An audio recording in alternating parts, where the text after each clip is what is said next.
La 70e session du comité régional de l'OMS pour l'Afrique, qui devait avoir lieu à Lomé au Togo, se tient dans un contexte tout à fait particulier suite à la pandémie de Covid-19 qui touche tous les pays du monde. En effet, la présente session virtuelle, axée essentiellement sur la manifestation consacrée à la Covid-19 et la célébration de l'éradication du poliovirus sauvage dans la région d'Afrique, intervient après la clôture le 23 août dernier à Brazzaville de la 69e session du comité régional de cette Organisation mondiale de la santé. Session au cours de laquelle chaque État membre se préoccupait de la mise en œuvre des décisions et résolutions tout en privilégiant les interventions d'accélération vers la couverture sanitaire universelle et l'élaboration des plans d'action nationaux de sécurité sanitaire. C'est vrai, au fur et à mesure que nous répondons à cette pandémie, nous allons continuer de vous assister grâce à nos programmes spéciaux pour la mise en place d'un système de santé robuste. Jacqueline Lydia Mikolo, ministre congolais de la Santé, a été reconduite à la tête de ce comité régional de l'OMS pour l'Afrique.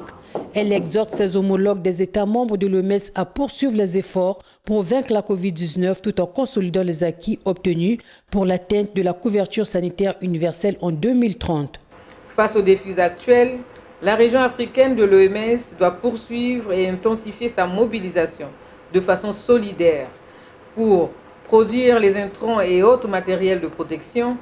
partager les expériences et les résultats de la recherche, mutualiser les moyens de dépistage et de prise en charge. La première vice-présidence est assurée par le Béninois Benjamin Oukpatin, tandis que la deuxième est assurée par l'Éthiopien Liata Dess. Signalons que la directrice régionale de l'OMS pour l'Afrique, le Dr Rebecca Matidisio-Moeti, a salué le leadership de la ministre Jacqueline Lydia Mikolo et a remercié les chefs d'État africains pour la bonne gestion du coronavirus.